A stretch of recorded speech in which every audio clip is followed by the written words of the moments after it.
ஈரோடு கிழக்கு சட்டமன்ற தொகுதியில் வாக்குப்பதிவு இன்று காலை முதல் விறுவிறுப்பாக நடைபெற்று வருகிறது. தற்போதைய நிலவரப்படி 26% வாக்குப்பதிவு பதிவு செய்திருப்பதாக தகவல்கள் கிடைக்கப்பெற்றிருக்கின்றன. கூடுதல் விவரங்களை தருகிறார் நமது செய்தியாளர் குணசேகரன். ஈரோடு இடைத்தேர்தலில் தற்போது எந்த அளவுக்கு விறுவிறுப்பா வாக்குப்பதிவு நடைபெற்று வருகிறது? கூடுதல் விவரம். நிச்சயமாக ஈரோடு கிழக்கு தொகுதியை பொறுத்தவரைக்கும் 237 வாக்குச்சாவடிகளிலும் காலை 7 மணிக்கு தொடங்கிய இந்த வாக்குப்பதிவு தொடர்ச்சியாக விறுவிறுப்பாக நடைபெற்று வருகிறது.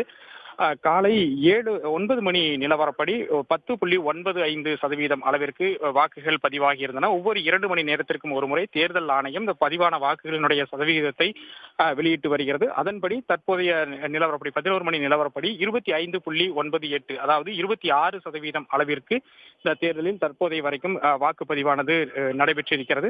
தொடர்ச்சியாக பல்வேறு வாக்குச்சாவடிகளில் மக்கள் நீண்ட வரிசையில் காத்திருந்து தங்களுடைய ஜனநாயக கடமையை ஆற்றி வருவதை நம்மால் காண முடிகின்றது.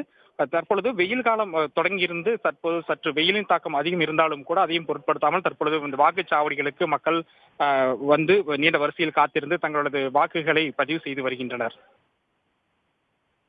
விவரங்களுக்கு நன்றி குணசேகரன்.